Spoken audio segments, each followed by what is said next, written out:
Thanks for joining us this morning. New police powers and more army on the streets and a crackdown on COVID rule breakers. This is the new reality facing Sydney this morning as Premier Gladys Berejiklian tries to curb the COVID crisis. But has she decided to get tough too late?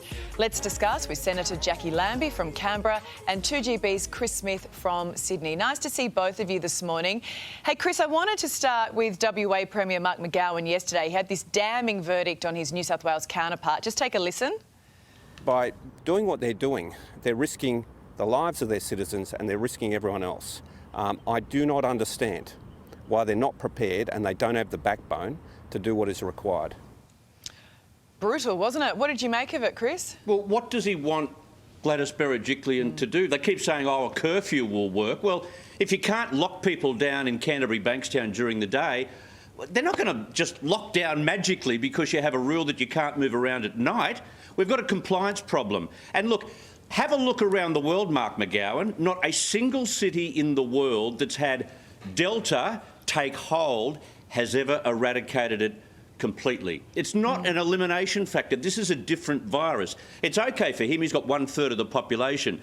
I think he should just keep to himself, keep Perth safe, lock down whenever he gets the sniff of a case. But look, right now, Sydney is in dire straits. But what do you do when you've got places that you can't close that are transmitting the disease? Jacqui, what do you reckon about that, what Chris has just said?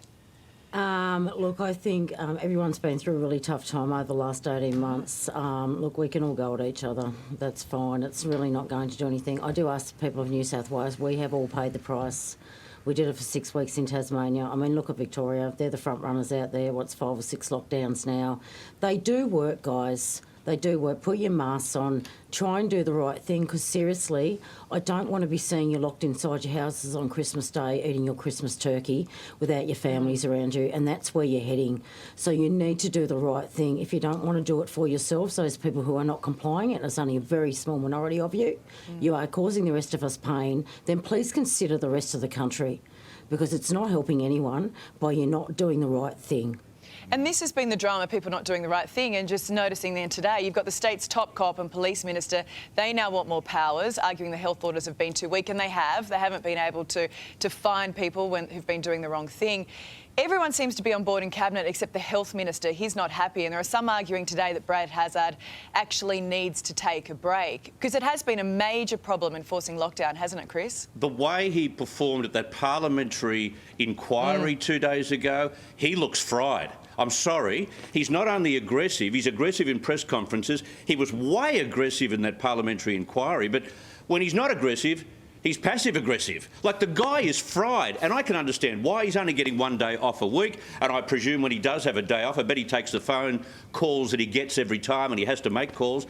The guy needs to take a big break and get out of here, and don't think that he is the be-all and the end-all of health orders. He's not. You can take information and you can take suggestions from other quarters. Yeah, it was very uncomfortable watching him in that inquiry, sit next to Dr Kerry Chant and having him talk over and answer for her. But we see the consequences now, Jacqui. You've got COVID in the regions in New South Wales.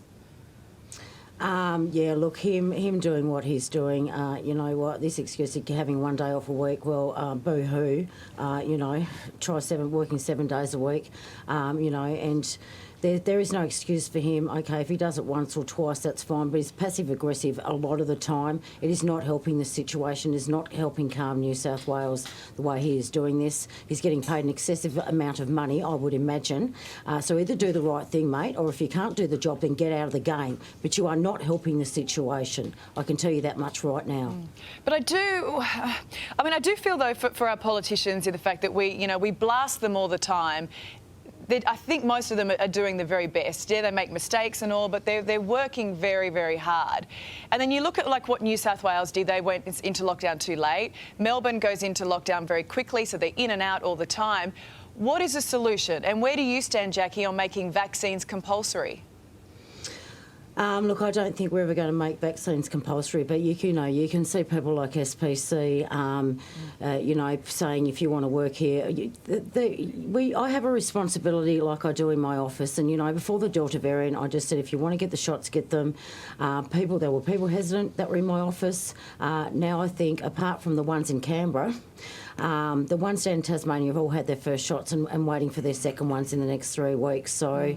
It is really unfortunate. What's really blowing me away right now is the ones that are coming up here, and we do have staff up here, and these guys are waiting on the vaccination list. I mean, I have to travel in places. I've had my 2 shots. I'm trying to do the right thing. I wear a mask where I have to all the time, do all that. But I actually still feel like until my guys are vaccinated in my office, that I'm actually putting their health and their safety at risk, and that really bothers me. So I think we have to find a line here of what we're going to do. But this is no longer a race. It's a bloody sprint, and it's a sprint to the end to get those vaccines into Australia as quickly as possible.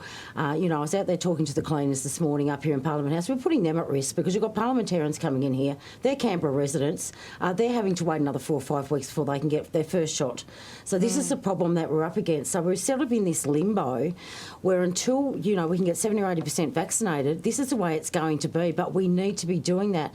And even then, you're watching other countries who are putting their masks back on, even though they've got their 70% vaccinated, saying, hey, we now still have to wear these masks because the others that aren't vaccinated, if you've got it, you'll spread it to them. I mean, the great thing is we know we get a lot less in hospital, we get less effects if we've had those full vaccinations, and that's a wonderful thing.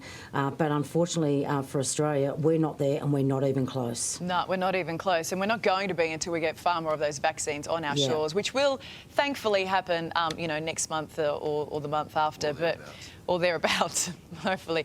Now, guys, this is my confused face. Okay. Now, the Daily Telegraph reporting a new generational battle over the use of emojis this morning. So apparently, get this, a smiley face is passive-aggressive. And the thumbs up, that's sarcastic, but the smile, it's got the tick, that smile's okay, but the other one is passive-aggressive. Chris, you summed it up perfectly, right, with that noise. Some people have obviously got too much time on their hand. They're overthinking these things. We are cancelling the emojis. Do we realise what we're doing here? Get a grip, people. I know you're going through a pressured time, but leave the emojis alone. Don't converse through messaging if you don't like them. Leave it alone.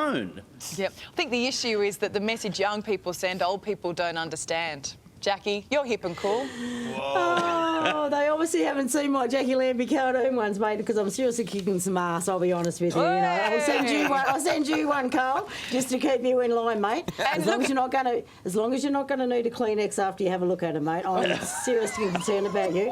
And Karl, is it your birthday today? It is his birthday. Thank you so much. 28, mate, still as hot as ever. Hot as ever. Yes. God, eh? I've got a few photos to show from his from those days, Jacqui. Beautiful. So stay tuned. They're coming a little later in the show. That's when he didn't have his love handles. Yeah. Beautiful. How do you know about his love handles, Jacqui? Well, there was that. There was that photo. You've got to watch those cameras. I don't want to go with All right, guys. I never know where Jacqui goes. I never know. I shouldn't I? Kleenex. Nice to talk to you, but don't just leave it, Chris. Don't repeat it and move I on, liked it, I say. Jacqui. Of course you did. Well, still to come. Oh, you love it, big boy. You love it.